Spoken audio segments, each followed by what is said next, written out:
Welcome, welcome, welcome. You are listening to Bras, Panties, and Sports. Let me welcome the voice lady of sports talk, the one and only Cheryl Smith. Good morning, Cheryl Smith, the voice lady. Good morning, everyone. Looking forward to today. All right, check out the music this week on Shout Out from our guests. We are featuring performances from Lade. Will she find her shining star, get the cold feel of the mute button? Lady, welcome to the show. We are glad to have you here this morning. Good morning. Thank you for having me. Whenever, it's rough enough on a brother to come on the set, and you got the first lady sitting up there looking all good, and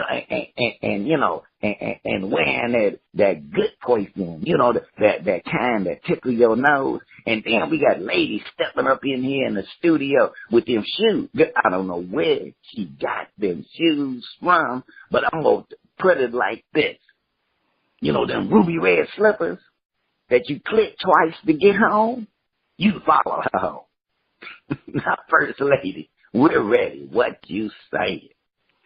Each week we try to figure out what is going on in the sports world.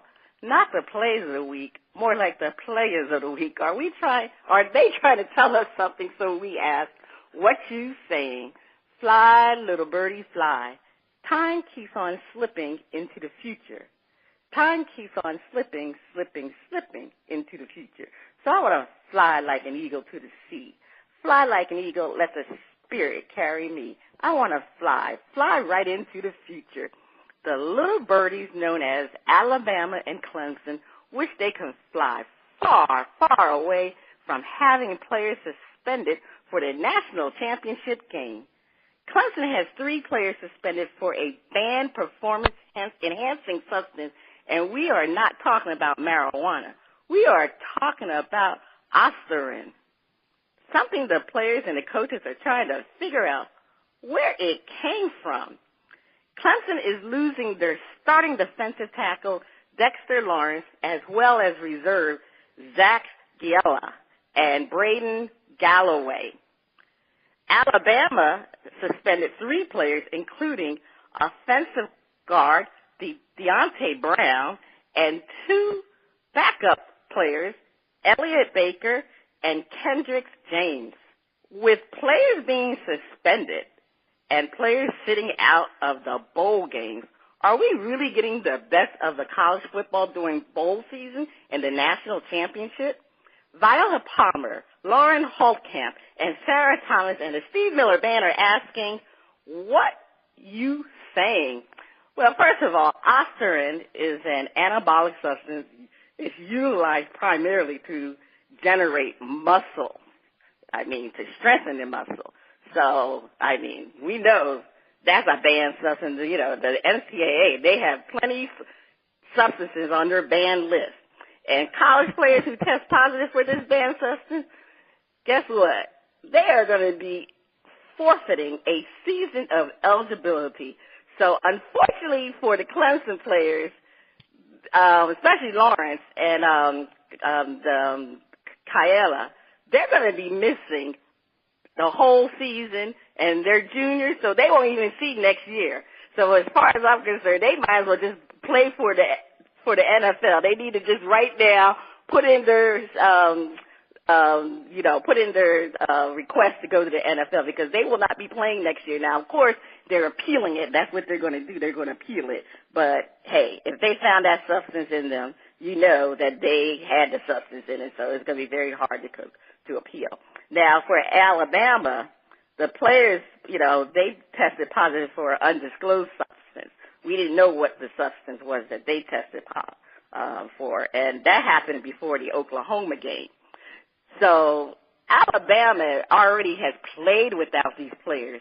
So they've already prepared and practiced without them. Now, Clemson, they haven't done this. So it's going to be a big deal for Clemson to miss their players.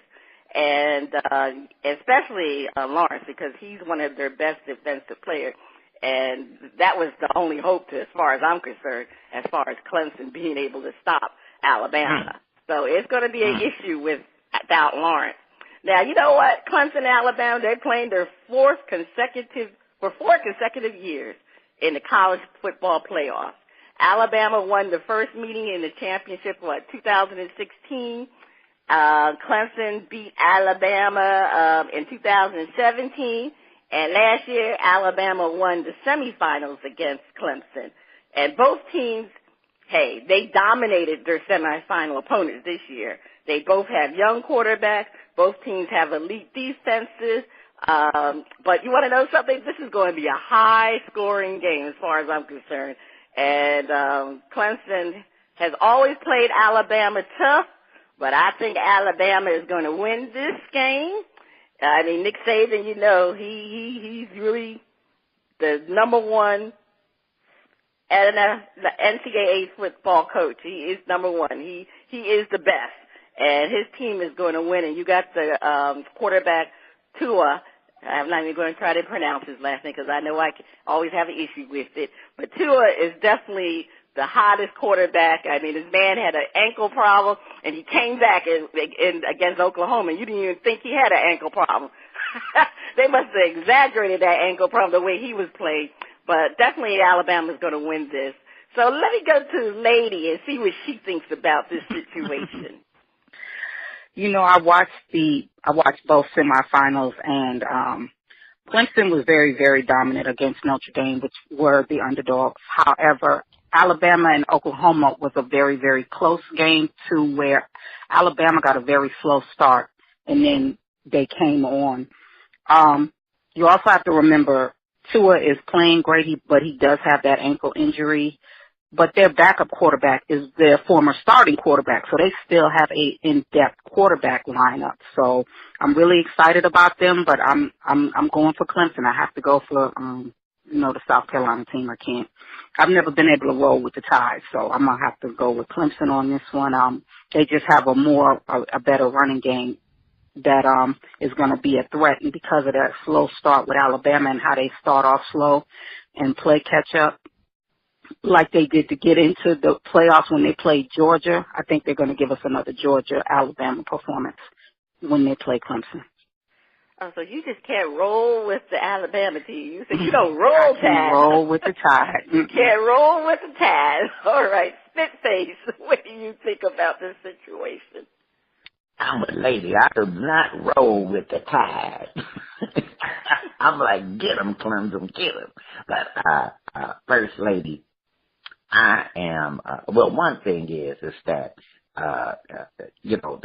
with the Osterman situation, the players and the coach, they were like, where the hell do you get it? They said you can get it from bar soap, you can get it from coffee, you can get, the players are scratching. We had no clue. So, but they did make one thing. They said it was not the weed. So, that people ain't got to, they was, no, it was not the weed. It was something that none of us know what the hell is. But I have a sneaking suspicion that it's Nick Saban's fault. That's right. That's right. It's Nick Saban's fault. Now, we know Nick is sneaky. He like Bill Belichick. You got to put cameras on that boy. Talk about, how they say what stays in Vegas. It's just like, and that's how it is in Alabama. What goes on, it stays there. And I think somehow or another, Nick Saban got that Osterman put on them boys. So I ain't got no evidence yet. But I'm going to get my detectives on it. I'm hiring them detectives that Trump used to, to find out that Barack Obama, birth certificate was illegitimate. I'm going to hire them detectives. I'm going to pay them the same money, too. But I'm looking at, I have mixed emotions. Players get suspended, players get hurt. But this year's been kind of strange because you got so many players who just said, I ain't gonna play because I got NFL prospects and I don't want to get hurt and end up ruining my chances of the big payday. And, so in this year, I think there were more players than ever before that said they sitting out the bowl game. And as much as I go, they doing what they doing because what they doing is something that they doing so that they can protect their future. So I can't blame them, but I am wondering, are we really getting the best? Because, when you get to, it's a big deal. Well, it used to be a big deal being able to play in a bowl game. If you're a college football player, man, we got to play in a bowl game, and, you win, you lose, but you got to play. And now it's like, hey, if it ain't going to be a stepping stone, for the NFL, why bother? So I'm a little bit mixed on are we really getting the best of college football anymore during the bowl season. It's almost like the regular season is when we gonna really have everybody and see the best players. So I don't know. But I do know that Nick Saban, he snuck that Austrian in on him. He did it first lady. That's all I know. Okay. Well, it's going to be interesting, because, you've got two great teams, two great programs, two great coaches. I mean, Dabney Sweeney, he's just as great as Nick Saban. So, that's, again, if this will be the fourth straight year that these two teams have met each other in the playoffs. So we'll see how Dabo ain't sneaky enough. See, Dabo ain't sneaky enough. That's his problem. All right. Over to you, Spitface.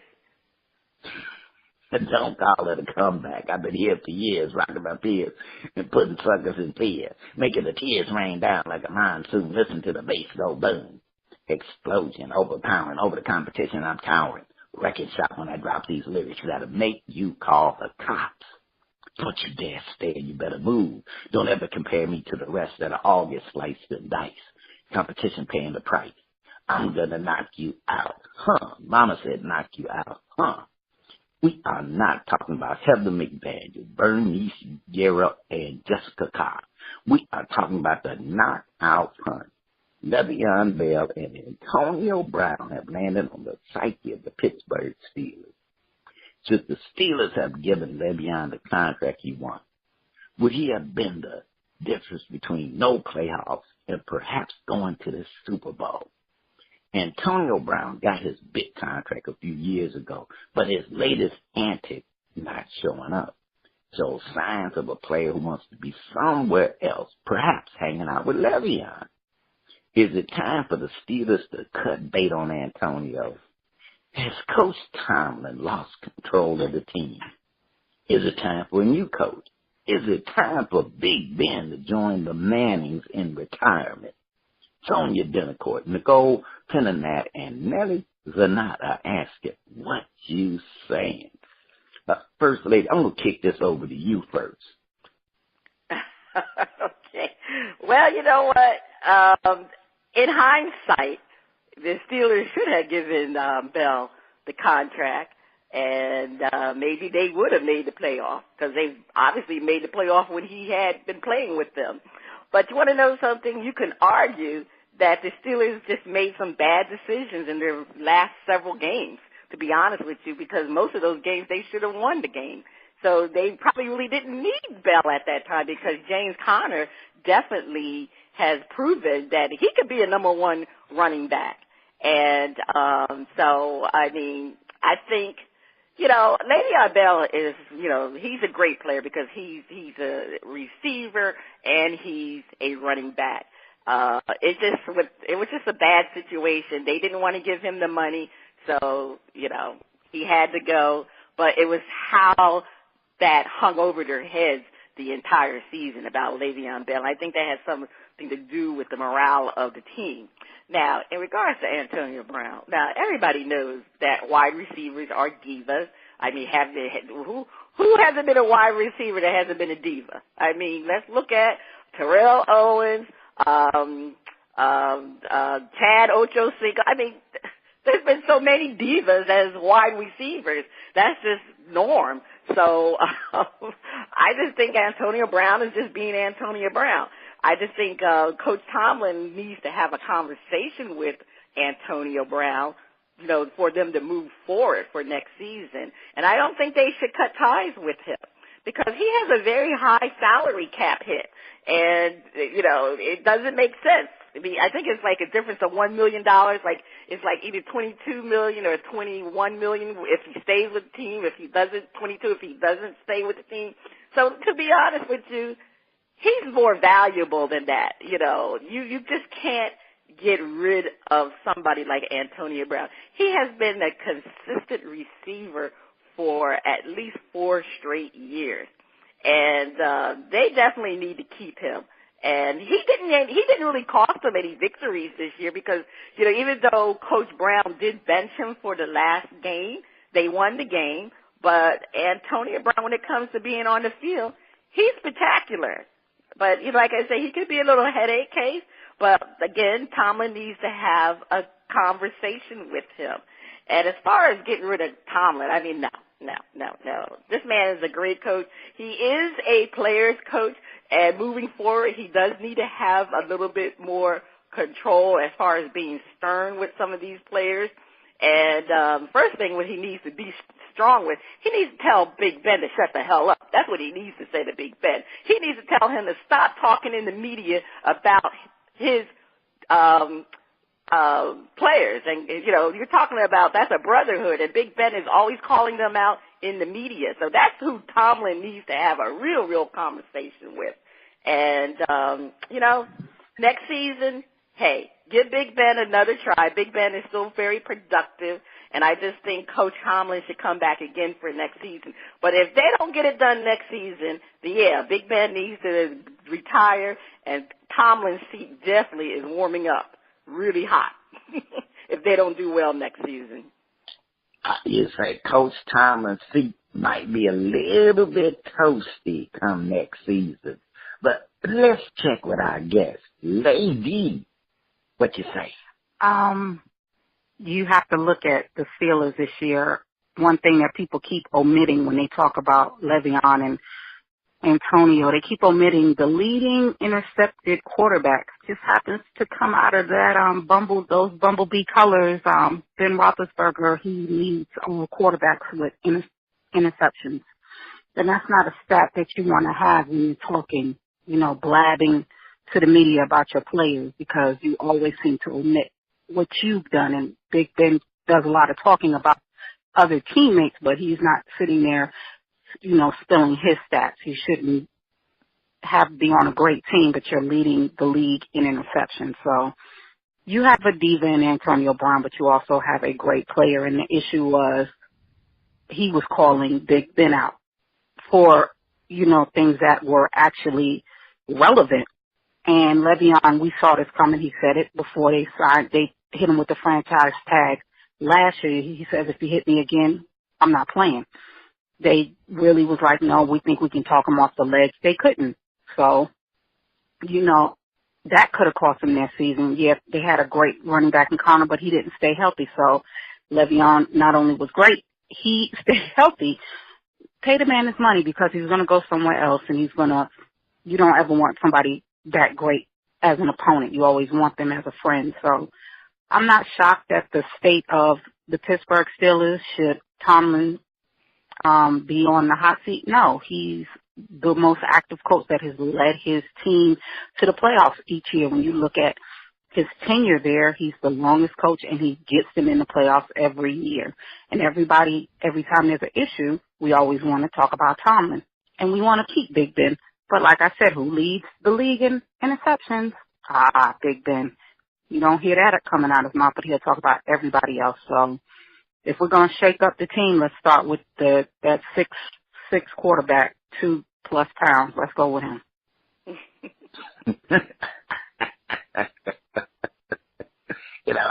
I look at the situation with the Steelers, and Le'Veon not being there, that was at least 2 games that they lost.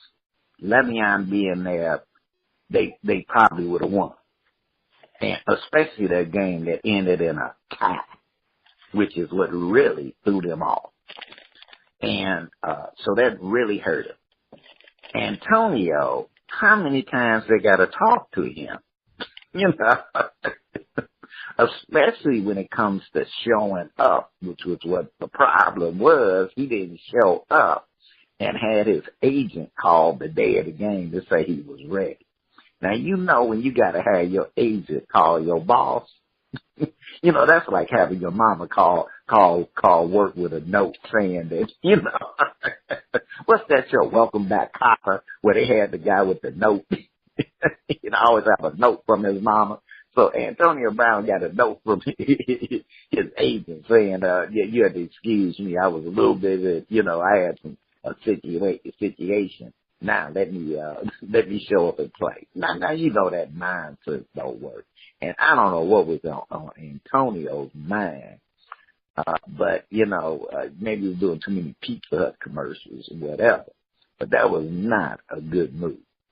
But they better not cut bait on Antonio. That's one thing they better not do. I put it like this: let Big Ben go before you let Antonio go. That's what I go. I go down. Look, we ain't gonna get rid of Antonio. We gonna get some production, even if he do tend to kind of act weird at the wrong time. You know, he is not a TO. He is not detrimental to his team. Most of the things he does are kind of like, you know, kind of just fall on him. You know, and you don't hear any players complaining about Antonio. So, you know, he's just kind of, I kind of want to say, you know, he's just kind of diva-ish, but I kind of hate to use it like that because, you know, diva is a term that really was used for the person, for the lady who was like the most professional out of the group. And, you know, so these antics being associated with diva-ness is, you know, we might have to do some correcting there. But I will say, I don't think Jerry Rice was a diva. I don't know. Maybe y'all say Jerry Rice. I don't think Jerry Rice was a diva. He, you know, considering he was the best wide receiver of all time, I don't think he was a diva. But he could have been. He could have been. But Joe Montana sucked up all the diva space in his work. And Lee, y'all, and folks need to leave Tomlin alone. You know, every time something happens, oh, maybe Coach Tomlin done lost control of the team. Maybe Tomlin. Leave Tomlin alone. And First Lady is right. Tomlin is a player's coach. And you know that because he was up there. Remember when he was trying to trip the guy on the sideline? Now, he knew that was wrong, you know, but you know, that's the kind of, you know, that but his team probably loved him for that, well, dog. You know, we know you shouldn't have done that, but go, coach. Leave Tomlin alone. And Big Ben, I don't know. I think Big Ben is just kind of, I don't know. I think he aiming for a television contract. You know, I think that's why he's running his mouth all of a sudden. Because he looked and he said, look, that a certain quarterback for a certain team that I think only went to the playoffs one time with him as quarterback is now like the star of NFL sportscasting. And he going, man, I got a Super Bowl ring. I went to another Super Bowl. And this guy, he making money? Wait just a minute. You know. So I think he's planning for his after NFL career. First Lady, please take us to break. The first two listeners to email us have sent a shout-out with the reason these ladies are grouped together will receive a $25 gift card from our partners at NFLshop.com and NBAstore.com. Your hint, zebra. Stay tuned. Coming up next, we'll have a performance from our guest, Lady, on first part of Shout Out. Welcome back, welcome back. The music flows in from around the globe to get a shout out from the panel. First Lady, I can't wait to hear the music from our guest, Lady. Over to you. On Shout Out, we feature new independent artists who are looking to find their shining star. If we like what we hear, we'll give the track a shout out. If we don't like it, we hit the mute. Again, today we are featuring music from our guest, Lady. Lady, before we play your music, I definitely have some questions for you. How did you get started in the music industry? Actually, I come from a family of musicians, so my roots are gospel, of course, and my dad did the jazz circuits, but we are like, my uncle and my grandfather were legendary gospel artists from like Hall of Fame gospel groups, the Dixie Hummingbirds and the Mighty Golden Crowns. So my dad was a singer, and he used to write and do studio sessions here in New York, so I've always been rooted in music. Okay, and so how do you consider your genre? What is your genre for the? I am neo soul R&B, adult contemporary. So yeah, I'm very clean, conscious type of singer. I want you to enjoy my music, but I want it to also inspire you outside of listening to it. I want you to take it with you and always have it, there with you to be an inspiration to you. And, you're an independent artist, so, can you just give some pointers out there to people who are trying to get into the music industry? Definitely. You have to always be ready. You have to, right now, everything is on the artist, so you have to learn how to write. You have to be creative. You have to be able to compose, to always be ready, and you have to be patient and never give up. I know that's like a nail that you have to hit home, but you have to reiterate that all the time because people wanted the overnight success. But when you look at it and you look at the people who you hear on the radio, they have a lengthy track record of constantly striving. It didn't happen overnight, and they always see a person up on this big stage and they're like, I want to do that.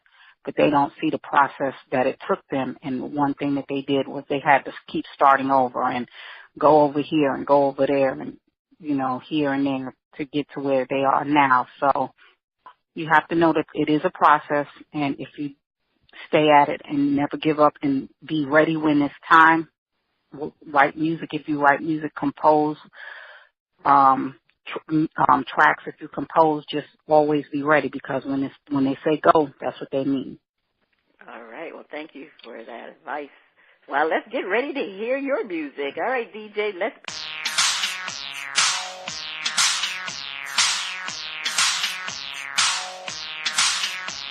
I'm a bossy little shit anywhere I go. Two-stepping baby right on the dance floor. Hit the door, money moves really quick, but I'ma move slow. Don't nobody move till I say so. Anybody got a problem with the groove? I'ma make sure that I hit you with the tools. Use and use bars. Best to stop before I have to start. I'm a household name. Got a two-stepping, put a bitch in a game. Age you hit you like F you pay me. Cause Miss Toy is such a effing lady. Tonight I'ma show you maybe you can get a ball of the star and baby. Might be too far up in the sky, cause my two-step is way too high. Everybody knows that I'm such a effing lady. Independent queen, I'm stuck up in my way. All I know is what I want, and what I want is you. It's not what I want, but what I need, and now I'm so confused. Do the two-step and hit the floor. Two-step, do the two-step and hit the floor. Two-step, do the two-step and hit the floor. Two-step, do the two-step and hit the floor. Two-step.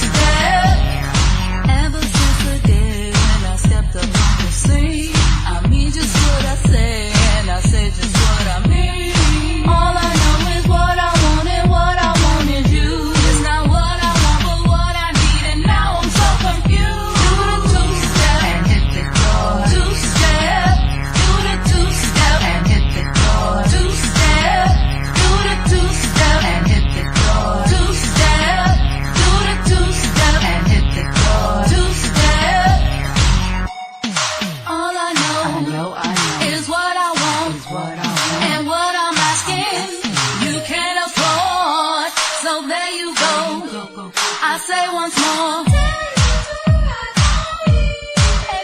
She said I had one chance, one last chance, but I blew that, goddamn knew that. Damn, now I can't go back, cause I got no clothes and got no bags. Her girlfriend heard that, she was kinda glad, cause she got no man and got no swag. Dad, now you like that too, but it don't really matter, I'll be right back, boo. Right back, true, I'll be right back on, so gone. I'ma have to right my wrongs, so take 2 breaths, and I'll be back in your heart in like 2 steps. Come on, let's take 2 reps, work this out, let me work back in. I'ma do better, that's so certain. Baby, just put me on like a new shirt. Do the 2-step and hit the floor. 2-step, do the 2-step and hit the floor. 2-step, do the 2-step and hit the floor. 2-step, do the 2-step and hit the floor. 2-step, do the 2-step and hit the floor. 2-step, do the 2-step and hit the floor. 2-step, do the 2-step and hit the floor. 2-step. Two-step and hit the floor. Two-step.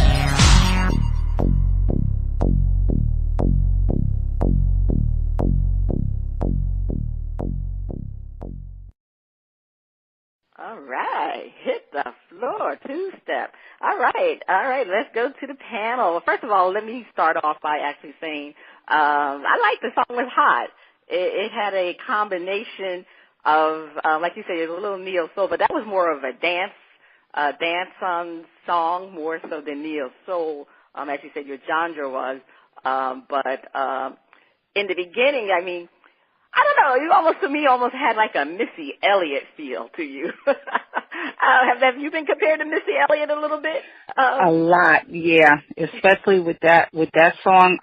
The intro is a national recording artist. Her name is Miss Toy, and she used to be down with Snoop and Ice Cube, if you remember. You Can Do It, Put Your Back Into It. That is the same Miss Toy out the West Coast. So we get the Missy Elliott comparison a lot.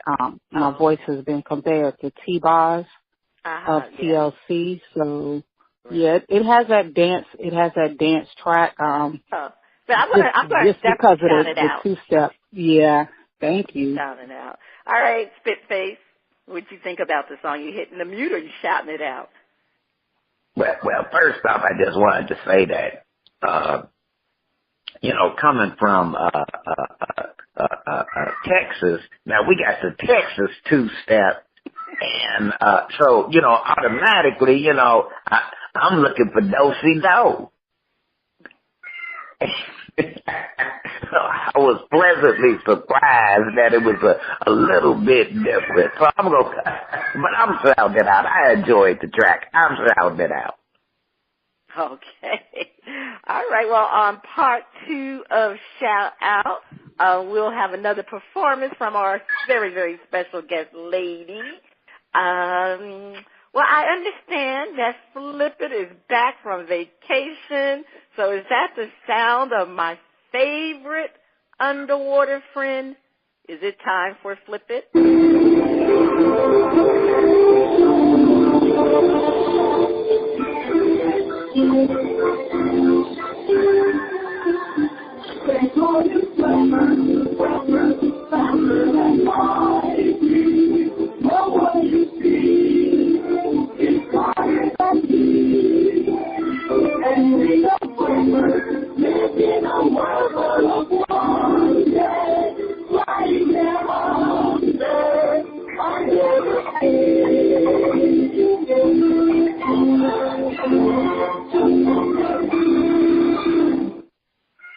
Well, Happy New Year, Flipper.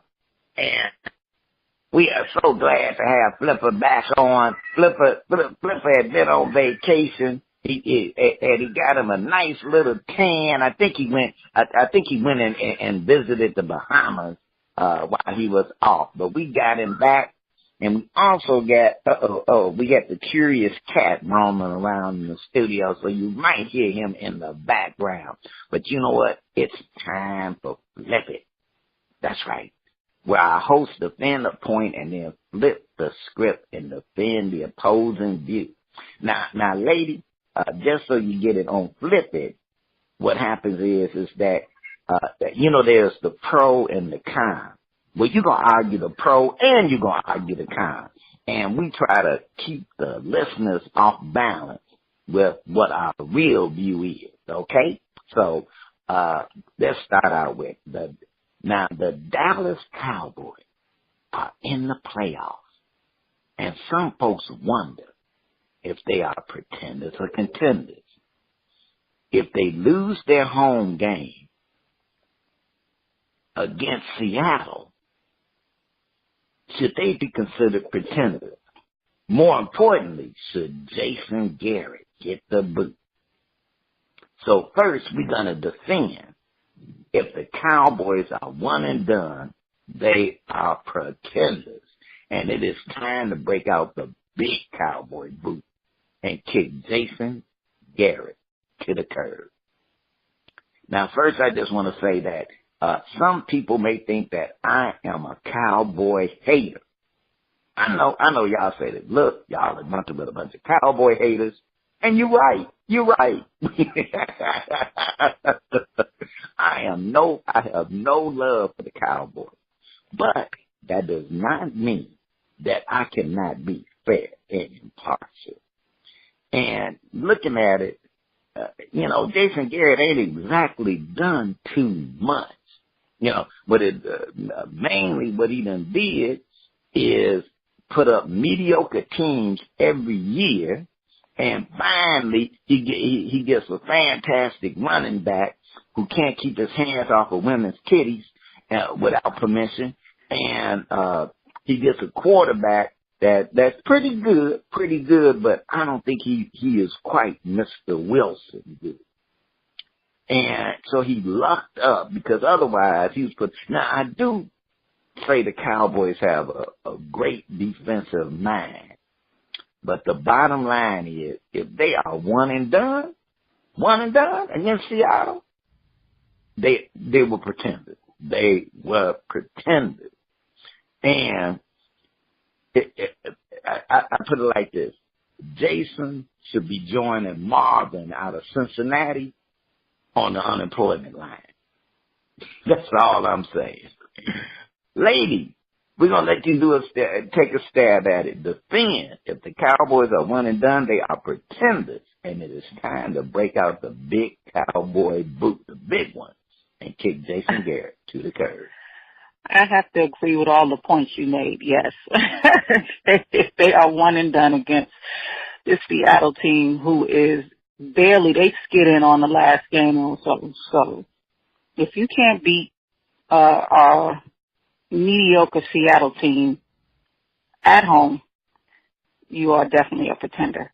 You are trying to make the point that you are an elite America's team, so I'm going to need you to win past this wild card game that you're about to play today. Actually, the game's today, so yeah, I agree with you. All right. We heard the defense of Lady, First Lady. Well, the Cowboys had a great regular season, considering early on people really didn't believe they would make the playoff. And Jason Garrett, he fired his offensive line, and he was able to promote Mark Colombo, which which was a great decision, because that offensive line is really great. But all eyes will be on Jason Garrett if he can finally win a playoff game. He hasn't won a playoff game in 9 seasons. In 9 seasons, he hasn't won a playoff game. He's only been to the playoff twice. So his record obviously has been horrible within those 9 seasons. This will be the 3rd time that he will be in a playoff game. Hopefully, if he does lose this playoff game, that he will finally get kicked to the curb. It's going to be a big if, but he will definitely deserve to be kicked to the curb because of the fact that they are playing home. And now, I don't know, Lady called Seattle mediocre. I wouldn't call Seattle mediocre right now because they are one of the hottest teams coming down the last games of the season. So it is going to be a tough game for them. But the Cowboys should win this game because of the fact that they have a great defense. Seattle defense is not that superior at all. And, the problem is, though, this coach has had only 3 times in 9 years that he went to a playoff game. 3 times in 9 years. So that means he's had 6 losing seasons. So he needs definitely to be kicked to the curb if he loses this playoff game. To the curb, to the curb. All right, now, this is flipped. Well, we flipped the script and defend the opposing view. If the Cowboys lose their home playoff game, they are still contenders. And Jason should get one last shot. Okay, look at today, the Cowboys are actually facing one of the, as First Lady said, one of the hottest teams in the NFL. And right now, the 2 hottest teams are Seattle and the Eagles. And whoever got to play them is going to have their hands full. But the thing about Dallas is that they beat the New Orleans Saints with a quarterback that is similar to Mr. Wilson. Like they're both not the quote tallest quarterbacks in the league, and they tend to, they find those spots that, to shoot the ball on through. Well, that Cowboy defense put a squatting on Drew Brees, and they should be able to contain Mr. Wilson. Now, if they fail to do that on their own home field and lose, I think Jerry Jones might let Jason Garrett go, 2 minutes after the end of the. He might not make it to the locker room. But it is time to break out those ostrich boots and kick Jason Garrett to the curb. Lady, defend if they lose their home playoff game. Oh, wait just a minute. Wrong side. If they lose their home playoff game, they are still contenders, and Jason should get one last shot. I was still stuck on the last defense. But here's the thing. If they lose today, come on. They made it to the playoffs. And you here in Texas, we have a thing we say, you ride the horse that you win with. And they are winning with, they done finally got some things together. And I think more importantly is that Jerry Jones ain't picking up all these players with domestic abuse problems and trying to rehab them and bringing in, Joe, I would be locked up if I wasn't in the NFL to the team. See, they done cut that nonsense out.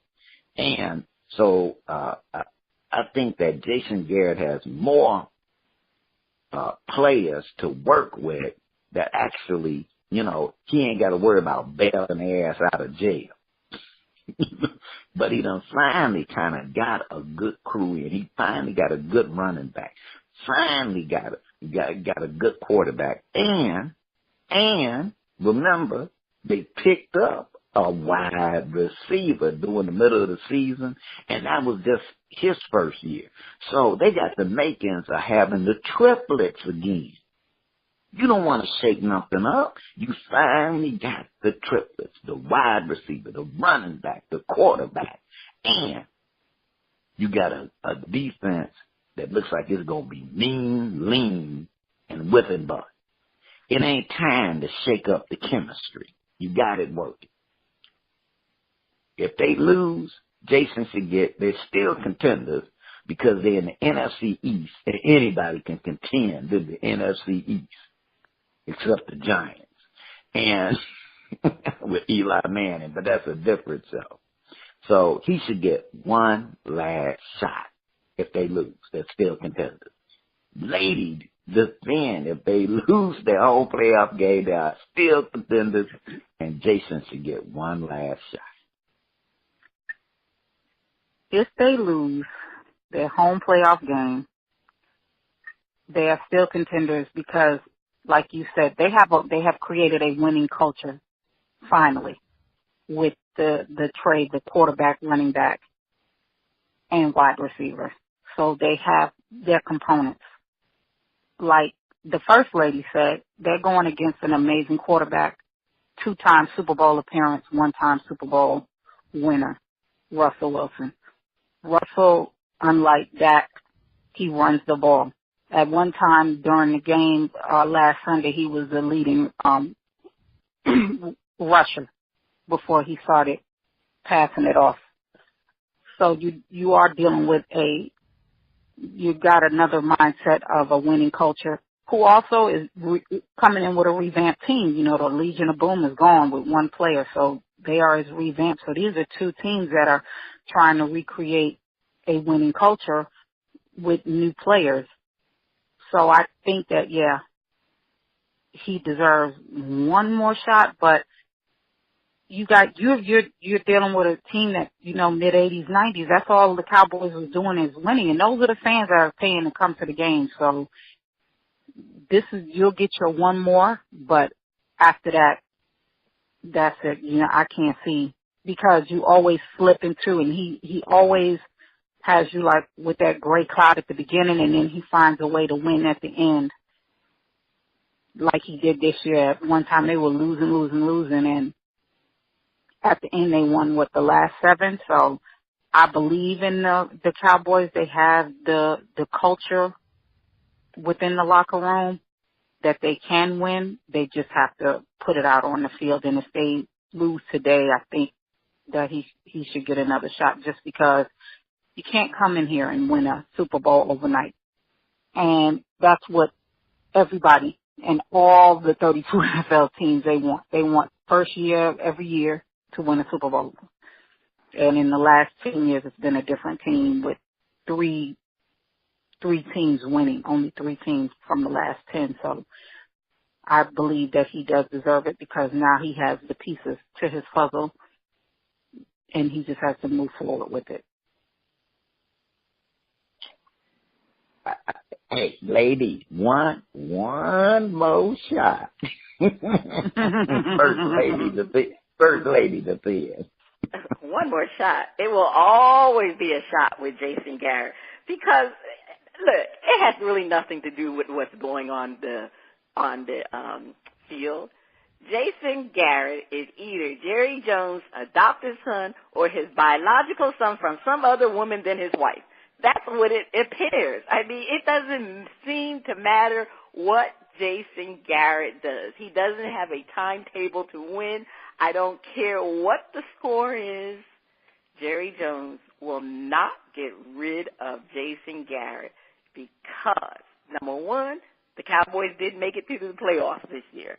So the team did improve, and they are still contenders. And as long as Jason Garrett has Jerry Jones under his thumb for some reason, I don't know what it is, because Jason Garrett should have been gone a long time ago. I mean, really, if you think about it, like I said, he's only won 6. I mean, he's only had 3 winning seasons in 9 years. In 9 years, he's only won 3 winning seasons. This man is Jerry Jones' favorite son. He's more favorite than his real sons. But like I said, something's going on here. And I don't care. Jason Garrett will always be the coach, and Jason Garrett will determine when he steps down. You know, he's going to have to tell Daddy Jones, I'm done. That's what it's all about. It's just something going on there. We just don't know. But if for some reason Jerry Jones loves Jason Garrett, he doesn't care what happens with the team. That's what it's all about. It has nothing to do with the team on the field.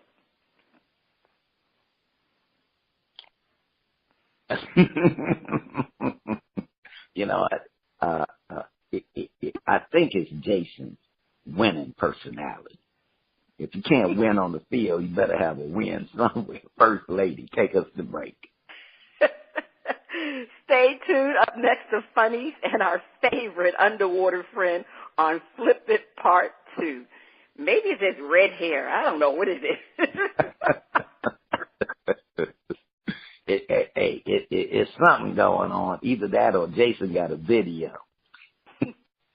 Welcome back. You are still listening to Bras, Panties, and Sports. It's time for the funnies. Spitface, over to you. All right, First Lady, let's see what we got here. And, all right, now, it's some cheap people out there who always try to, scam the system, so that, they can avoid, having to put up some cash over. Now, we got a driver who used chicken wing stickers to hide his license plate. That's right, a chicken wing sticker. The police in California said a driver tried to avoid toll enforcement by covering part of their license plate with a sticker from a packet of chicken wings. The California Highway Patrol said in a Facebook post that a sergeant pulled over a white Ford Mustang for having a partially covered license plate. Police said the driver had apparently tried to avoid paying the toll on the Richmond-San Rafael Bridge by using the sticker receipt from a packet of Safeway teriyaki chicken wings. Well, sure enough, the driver had used his receipt from a pound of teriyaki chicken wings he had bought at Safeway earlier in the day, ripped it in half, and used it to cover 2 digits on both the front and rear plate. The driver was cited for having an obstructed license plate and driving on a suspended license. The car was impounded.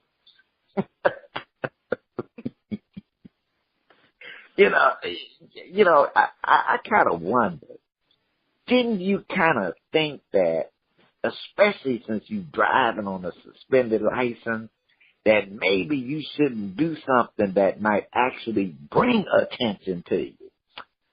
But that's why we have need to grows, and you are certainly one of them.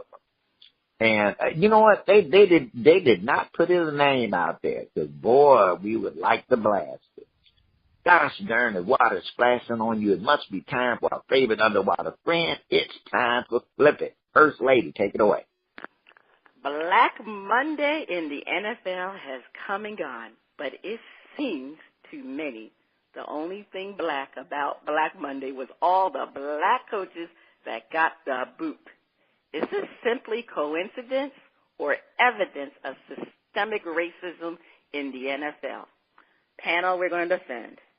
It may have been terrible, especially the fact certain coaches were given an extremely short leash, but it is the NFL and not a case of systemic racism. Spitface, defend. There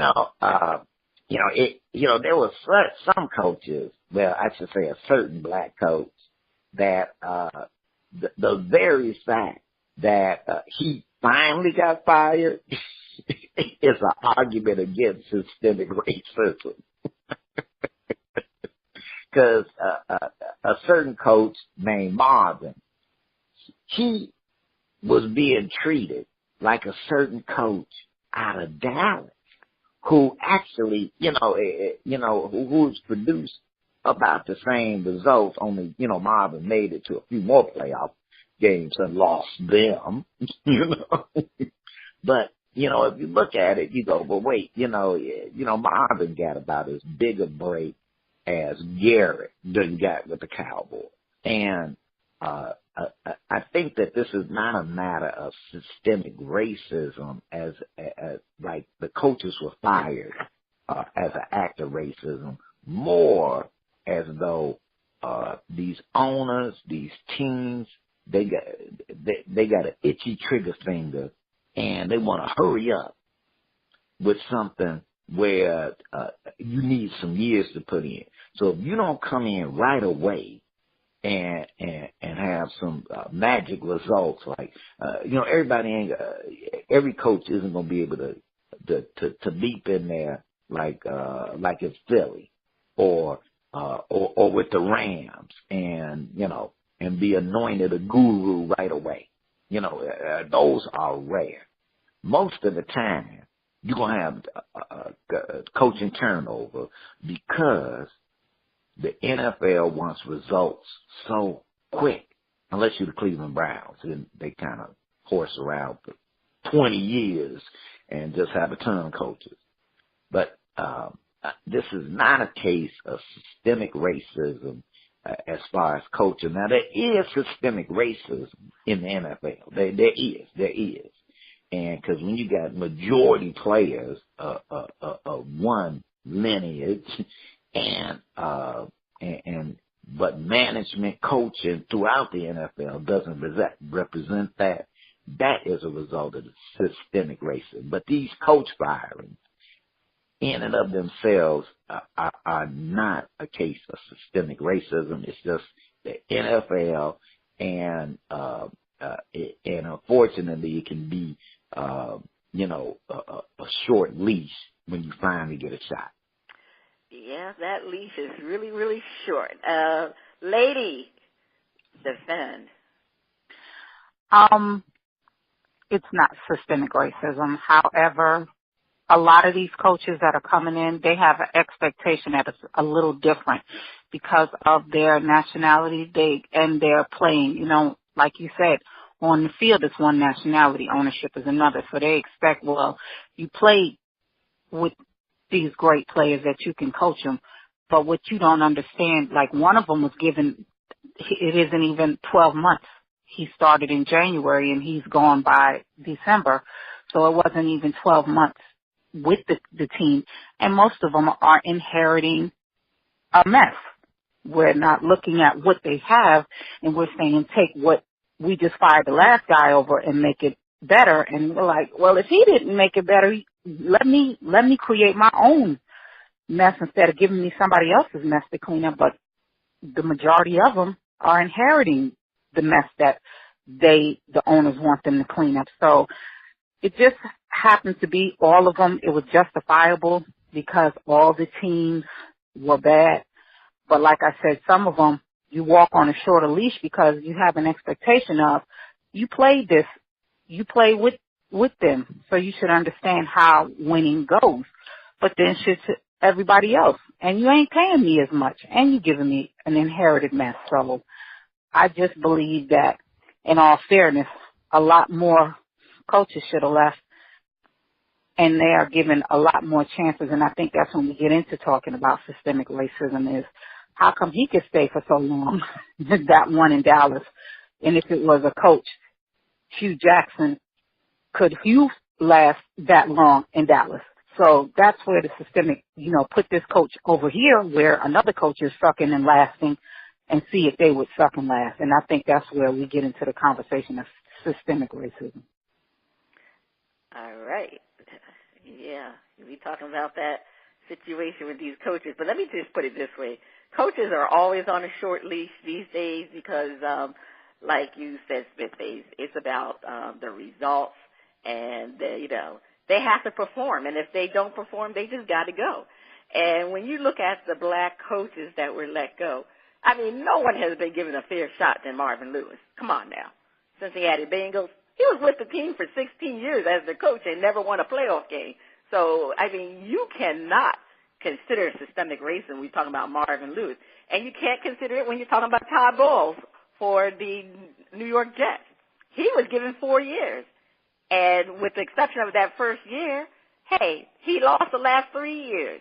And even the first year, they really faltered because they didn't make it to the playoffs because the last 2 games, I believe they lost, something like that. They had at the end of that season, they had a bad 2 games or so. So Boyles, he got his fair shake. And Hugh Jackson, hey, now, come on now. He was with the Cleveland Browns 2 years, and I believe he won one game out of 32 games, or something like that. I mean, I forgot what his record was. I believe he won one game. Last year, they didn't even win a game.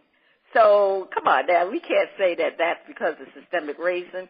Now, Vance Joseph, he had only 2 years with the Broncos, but, man, those were 2 losing seasons after they were winning a Super Bowl. They really had a big fall. Unfortunately, Vance Joseph just didn't get the job done. And now, yeah, you can talk about unfair. Steve Wilkes, yeah, I don't think he was given a fair shot. Like you said, he inherited a mess at the Cardinals. I mean, that team was horrible. He had a rookie quarterback. But let's face it, he wasn't the only coach fired after one season, if you remember. The 49ers got rid of Chip Kelly, who deserved to be fired. And there's been 6 other white coaches fired after 1 year. So, I mean, this is not systemic racism. It's just the situation of having a revolving door when it comes to NFL coaches because they got to produce. And these owners and these general managers, they just have a short leash. They can't tolerate this. They need the people to produce. So this is what this is about. It's not systemic racism. But you know what? It's time for us to flip this script. So if it smells like racism, looks like racism, walks like racism, by golly, it is racism. Lady, defend.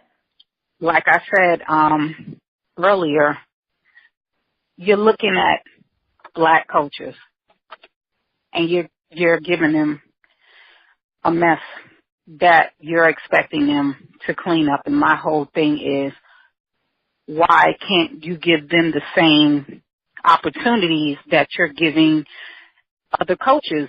Let them come in and clean house like you allow other, teams to do. Let them create their own rosters, hire their own staff like you allow others to do. So that's when you start talking about racism, because you are saying, do this and do it this way, but you're not saying that to everybody else.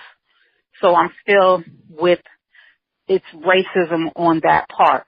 Racism is taking power that you have and dwindling it down. Look what I can do with the power that I have. And with that, that's when you start talking about racism. But you have to also be fair, and that's when racism starts coming in. This isn't fair, what is going on, because you're not giving me the same tools at the same time, and you're not utilizing your power in the right way. That's systemic racism, because you're taking your power and you're misusing it on the minority coaches. I hear you. Taking their powers and misusing it on the minority coaches. All right, Spitface, defend. I smell something. I see something. There's something walking. By golly, it is racism. And I'm going to give you the example. Now, here's the, because we could look at the coaches that were let go. And, Steve Wilkes definitely was a come on. But you look at their situations and you go, okay, we can justify that this is not systemic racism. But I'm looking at a certain coach with $100 million contract on a team that was struggling a little bit, but was a year or two away from being like a playoff team with a quarterback that looked like he was moving into the future. And then you come in and all hell break loose. And you end up with, I'll put it like this, high draft pick, $100 million. When you got another coach who really should have had 2 Super Bowl rings. One for Tampa Bay and the one he won with the Colts. Now, that coach, now, the first coach, they were drooling, please. We got to get you off the booth. We all want you to come back and play and coach our team. When what he did was took over a team that Tony Dungy put together and got a Super Bowl ring with a team that was already ready to get a Super Bowl ring. And immediately the next year and every year after that, they did nothing but decline. While Tony Dungy went to another team and each year got them better and took them to a Super Bowl and won. Where's his $100 million? He got a Super Bowl ring, and he got his Super Bowl ring by building a team up. Where's his $100 million? Why ain't they begging him to come out the booth? You know, why? You know, how come they ain't drooling to get Tony Dungy? See, that's where I see that the systemic racism is there. We rather pay $100 million to a coach that was lucky enough to take over another coach's team that was already prepped to go to the Super Bowl, and you squander it, and then a guy who got booted and then went someplace else and built that team up, he ain't getting no love. That's all I'm saying, per se.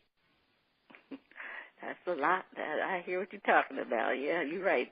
Tony Dungy seemed like he seemed like he should be coaching somebody right now. But, you know, like you said, I mean, yeah, Black Monday really was Black Monday. And like you said, Steve Wilkes, I mean, it just seemed unfair a little bit that he only received one season, even though I said other coaches have been fired after one season. But, he took over a team that was in disarray. But my real issue regarding this firing of these NFL coaches is you haven't heard too many black coaches being considered for these 8 vacant positions. See, this is the problem with the systemic racism. I mean, you have the Rooney Rule is supposed to be in effect where teams are supposed to interview black coaches. But you know what? That's just, you know, they're going to pick a black coach that they know they're not going to hire. So when they even brought the person into the room who was black, they just did that to satisfy the Rooney Rule, but they really seriously wasn't considering this person. So you have these 8 vacant positions. And like you said, you got coaches out there that haven't coached in a while. You got Lovie Smith. You have Dungy. You have the former coach that coached for Detroit. I had that right down. His name is eluding me. But you have coaches out there that are real coaches. And even Marvin Lewis, even though Marvin Lewis didn't do well with the Bengals, well, he did well. He got them to the playoffs. I mean, he should even be given another chance for a coaching to coach another team. Look what they did with the Green Bay coach. He's being considered. He had 8 seasons with Aaron Rodgers, one of the best quarterbacks in the league, and he couldn't get McCarthy. He couldn't get it done, but all of a sudden his name is being mentioned for several positions. So why isn't Marvin Lewis being considered for other positions? So that's where the systemic racism comes in, that once a black coach is given a chance, it's like it's a one-and-done situation, meaning that when they're finished coaching, they're not given another opportunity to go to another team. But that happens with white coaches all the time. You know, they get opportunities all the time. But the black coaches, they have to go back and recycle and be an offensive coordinator or a defensive coordinator in order for them to get another crack, maybe 3, 4, 5 years down the line. That doesn't seem right. If you've been a coach for several years, you should be able to move into another coaching position. So that's where the systemic racism, as far as I'm concerned, that Rooney Rule definitely needs to be revamped, really, really revamped. But anyway, I smell something cooking. Spitface, what do you have for some jambalaya for us? We have a special mix for our panel just for ladies. There's nothing like the joy on the kid's face when he first sees the PlayStation box containing the socks I got him for Christmas. How does this relate to the way New York Giants fans feel about the end of their season after all the high hopes? Lady, would you like to comment on that? Yes, I would. This year we didn't go in with high hopes, as a matter of fact, for the Giants. Because we didn't make any changes. We drafted a running back that we really did not need. We wanted to draft a quarterback, so we knew we were not going to enter a winning season because we did not fix our O-line, which still has not been fixed. But we did not decline. We actually won 2 more games than we did the previous year. Our quarterback threw less interceptions. We got a rookie of the year finalist on our team now. Saquon is the rookie of the year finalist. So we are moving forward. We are, like I said, 6 years removed from winning a Super Bowl. So we have won one recently, and we do have the pieces. Everybody's looking at Eli because he is not getting us to the Super Bowl like he was before. But again, one thing that they need to know, Eli led quarterbacks with sacks. He was the most sacked quarterback the league saw this year. That's your O-line. When you can't get to your running back with a pass because you're got another team on top of you, then yeah, but we saw, they won 3, that winning streak that they went on. And the last 2 games they lost by a point each.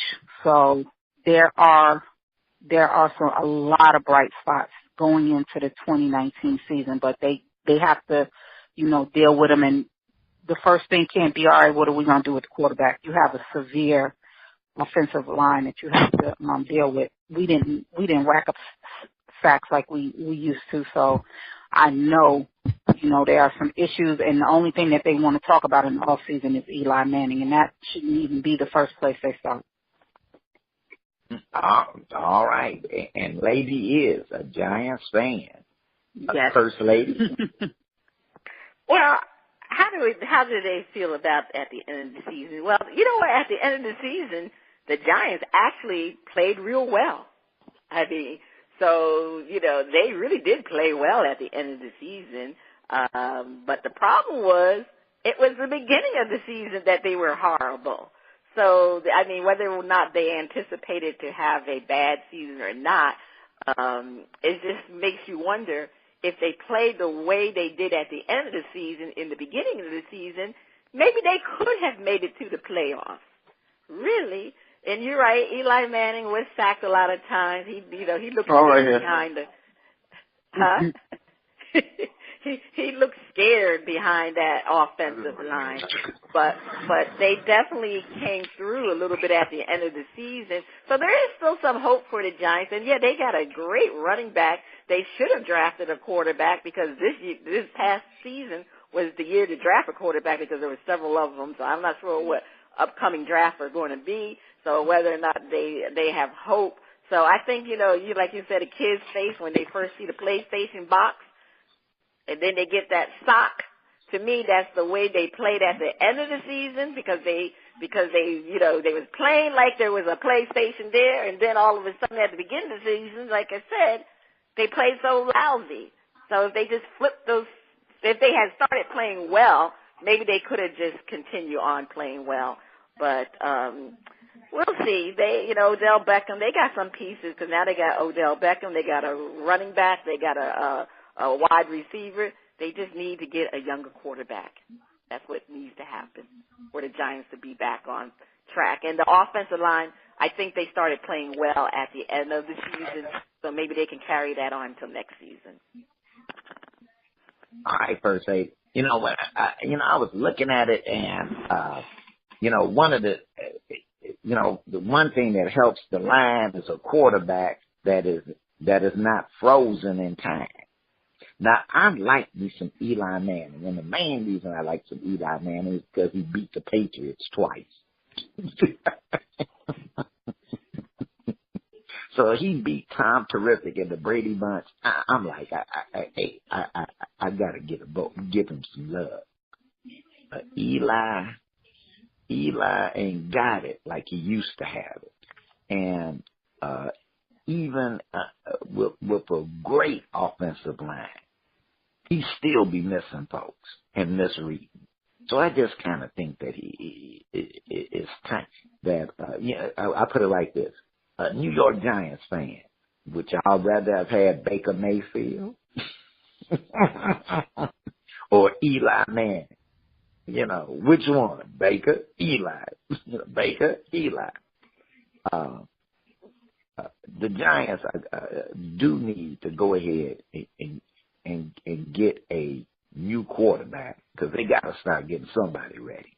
But the other thing is that they need to take the model of the Dallas Cowboys. That's right, Cowboy fans. I'm throwing y'all something. They need to take and what that is the Dallas Cowboys stopped reaching for the shiny toy and started building that offensive line. And they started drafting the big boys up front as their number one picks. And look at how that has helped Zeke and Dak, having them big boys. Now, the Giants got to do the same thing. They may have to spend that first round pick on a QB, but the next two need to be for offensive line. That's how that goes. First Lady, that jambalaya was good today. Excuse me as I burp. On the other side of the break, we have another performance from Lade on Shout Out Part 2. Please stay tuned. You are listening to Bras, Panties, and Sports. It's time for Shout Out Part 2, the picks and the finale. The music flows from around the globe to get a shout out from our crew. Spitface, over to you. All right. We got another performance from our guest, Lade. Let's hear the crazy things.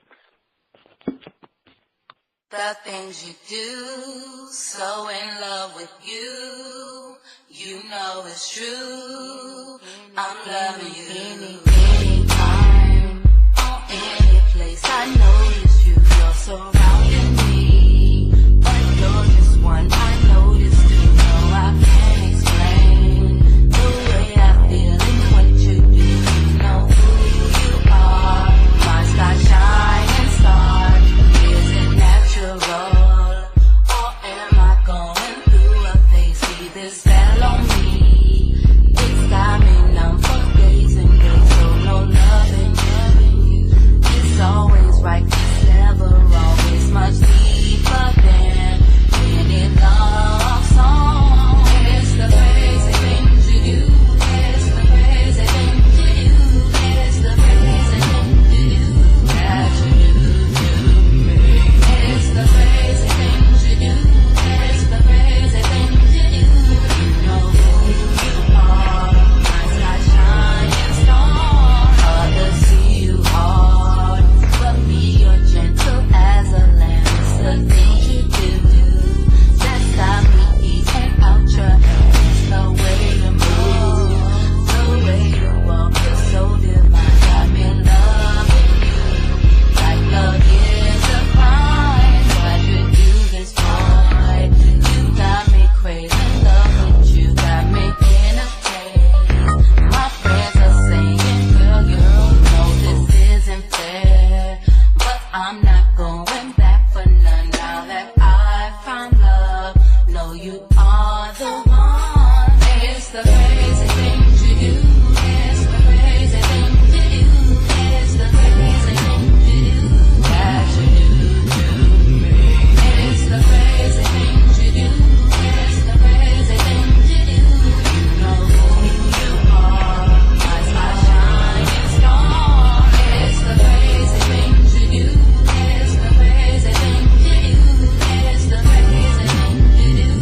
You know it's true. I'm loving you. It's the crazy things you do. It's the crazy things you do. It's the crazy things you do that you do to me. It's the crazy things you do. It's the crazy things you do. You know who you are. That's my shining star. It's the crazy things you do. It's the crazy things you do. It's the crazy things you do that you do to me. It's the crazy things you do. It's the crazy things you do. You know who you are. That's my shining star. You are. All right, the crazy things, the crazy things. I'm wondering if this track getting a shout out or the mute button. First lady, what you saying? Oh, I'm going to shout it out. I do see where the resemblance to T-Pods comes in, especially in this particular song. I do hear the resemblance there. But I like the track. Definitely like the track. And Lady got it going on. All right, Thank you. Now, I'm going to give it a shout out. And, I'm going to tell you something, lady. I don't know who them other people is because, I kind of go back to the 40s. And I be hanging out with, with old Grumpy and stuff. And old Grumpy, he go back. I'm going to tell you, he go way back. He kind of go back like Moses. He kind of go that far back. Now, I don't go that far back. But I like your voice. I like your style. Now, I would like to hear a track that has more, cause I love your voice. I would like a track that had more of your voice and a little slow down on the instrumentals, just cause, and it ain't because of them shoes you wear, even though they is dazzling. I just love your voice. And I'm giving the track a shout out. Now, if you, lady, how should our listeners follow you and learn more about your music and upcoming performance? I have a official Lady Adams fan page, which is Lady27. I am on Twitter, Lady Sings, LadeeSings. I have a Reverb page, which is Lady Ladee, Reverb Nation. I also am establishing, which you can follow me on my Facebook and find out I will be establishing my YouTube page. I'm in the midst of shooting the video for Crazy Things, which is the single that you just played. So the most up-to-date info on me will be my Facebook page. But I do have Twitter, and that is connected, and my Reverb Nation page also. All three of them simultaneously keep up-to-date information about my upcoming shows, my video shoots, any type of performances that I'll be doing. All right. Hey, I'm gonna tell y'all better check in. Y'all better, cause next thing you know, she's gonna be on the Grammys, and y'all ain't gonna be able to talk to her like this. That's So it. y'all better get in with her early. Claim it. You better hook up early with her. Now, if you would like to be heard or have any comments, you can send your email to tracks to Panties at oldgrumpyradio.com over to the First Lady for the picks. Yes, indeed. It's time for the picks. Who will wear the pigskin crown, the NFL pigskin crown? All right, so let's go to last week's results. Spitface, you led the way with 6,750,000 points. I came in second with 6,675,000 points, and Dizzy Mac had 3,825,000 points. So and on the totals so far, the grand totals, I'm leading with 23,785,000 points. Spitface is in second place with 16,035,000 points, and Dizzy Mac is bringing up the rear with 6,080,000 points. But you know how things are, because you remember, Spitface, you were in the red for so many weeks. So look at you. I'm scared of you. Definitely scared of you. So let's get to the current picks. The Colts versus the Texans. And we are talking about the playoffs. And the points are 1,500,000 for the win, minus 1,500,000 for the loss. All right, I'm going to start it off. Whoa, this is a tough game. They're playing at home. Do I want to go against Deshaun Watson? That's the whole key. Who is going to be good? Deshaun Watson or Andrew Luck? The Colts are hot. You know what? My heart is going to go with the Texans, so I'm going to say the Texans. But it's a possibility. This is a pick'em game. We'll get Dizzy Mac results later. Spitface, who do you have? This is going to be a tough game because Lucky Luck has found his luck. I don't know if he got a rabbit foot or whatever, but that boy been on fire. And did you notice that he is not getting sacked like he was at the beginning of the season? And, the couple of years where they were just like sacking him like crazy. I think him and Eli Manning were leading the league and getting sacked. And, but I'm going to go with the Texans. It's going to be a squeaker. I'm going with the Texans. Okay, so you're going with the Texans. All right. Lady, who do you have? I am going with the Texans. I'm not going to go against Deshaun. Actually, one of those first 3 losses was against the Giants. He has just been amazing. Andrew Luck barely got in. He looked all right against the Titans on that last game, but I was seeing the Titans get in, and they just was really playing bad versus Andrew playing good. So I don't think that Andrew has what it takes to win on the road. I think Deshaun is going to step up and play his A game and, keep things going for the Texans. All right, let's go. Moving on, the Seattle Seahawks versus the Dallas Cowboys. $5 million for the correct answer, minus $5 million for the incorrect answer. Spitface, who do you have? Hey, I'm hanging in Mr. Wilson's neighborhood. Lady, who do you have? I'm going for Russell Wilson. Oh, my goodness. I'm going to go with Wilson, too, because I just think whatever happens always happens to the Cowboys. So, anyway, let's move along. The Chargers versus the Ravens. $1,500,000 for the correct answer, $1,500,000 for incorrect answer. Oh, boy. Lady, who do you have? I'm going for the Ravens. They got an amazing quarterback. He stepped up. Yeah, he stepped up and stepped in, so I'm going for the Ravens. All right. Well, no, I'm going to go with the Chargers. I think the pressure's going to get on Jackson, so I'm going with the Chargers. Spitface, who do you have?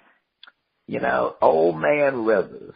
I think he's finally getting the ball to bounce his way. I'm going to go with old man Rivers. Mm-hmm. All right.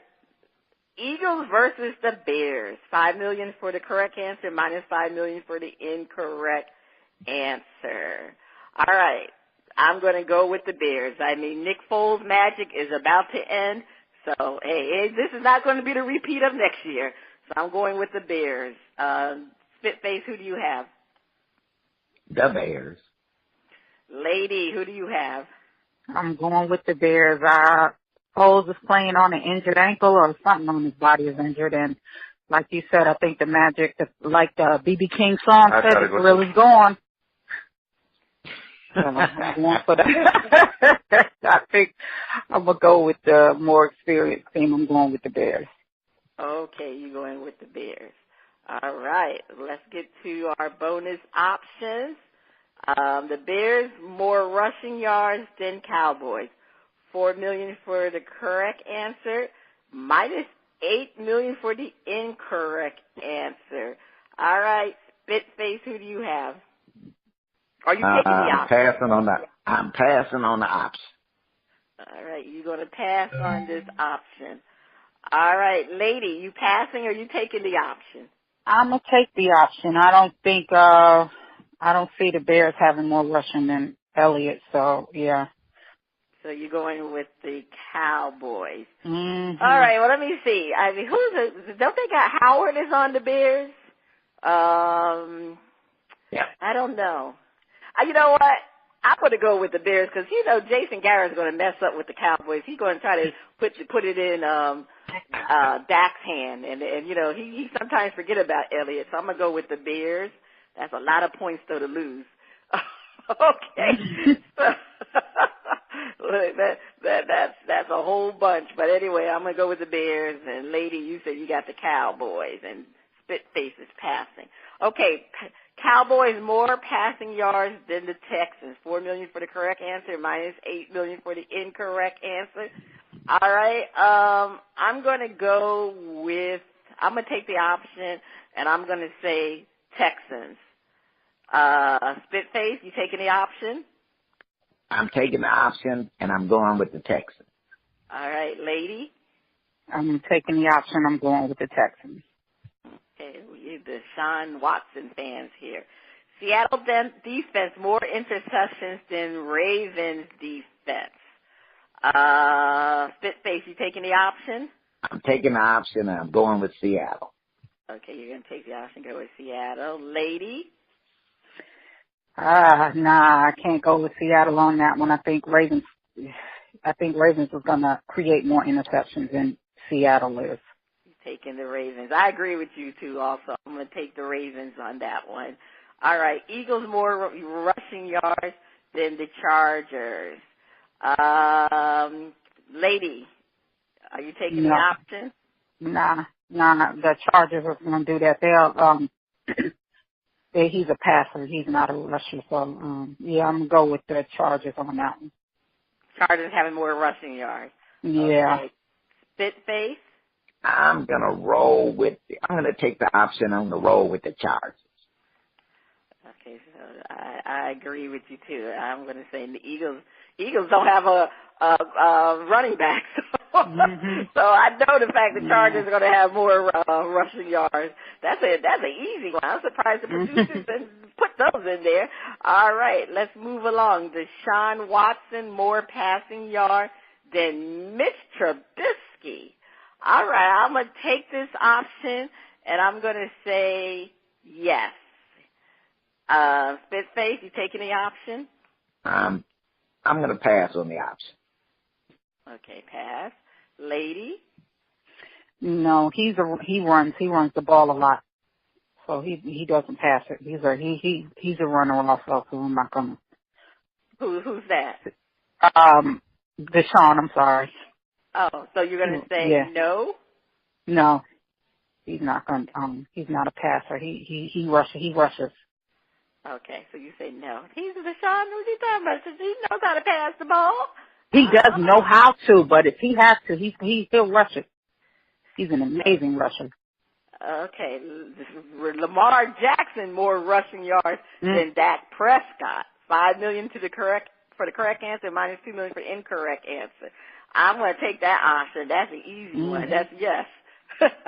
Lamar Jackson. Spitface, you taking the option? I'm taking the option. I'm going for Lamar.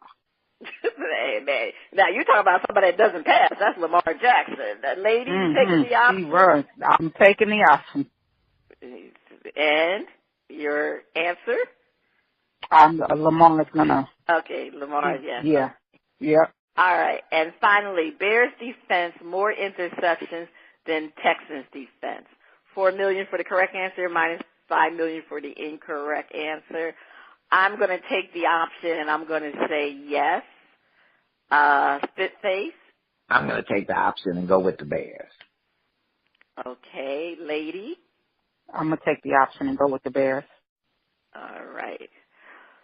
Well, we'll see how we do next week because we got some high points and a lot of different things will come into play with this. So we'll see how we do. All right, it's time for our panels to give their outrageous predictions. Spitface, what is your outrageous prediction? Eli Manning retires. Lady, what is your outrageous prediction? Cowboys win the Super Bowl. See? It's outrageous to you. All right, lady, we don't want to have to drug test you before you leave the show. Oh, well, what is my outrage? You know, last week didn't I talk about LeBron James getting hurt? And sure enough that he get hurt. So my outrageous prediction, I want to say another one. LeBron James is going to even get more hurt, and he's not going to be able to play for the remaining season. That's my outrageous prediction. And please visit us at BrasPantiesSports.com, where you can find links for the latest episode. E pluribus unum, out of many one. First of all, I'd like to say a Happy New Year to our Puerto Rican brothers and sisters. We are keeping you in our hearts until you are restored. Lady, we appreciate you joining us this week, and we want to say so thank welcome. you so much. We have nothing but the best to say about you, and you know your sports. That is for sure. Yes. Thank you for having me. All right. This has been Cheryl Smith, the First Lady of Sports Talk, and Spitface. You have been listening to Bras, Panties, and Sports. Come back next week.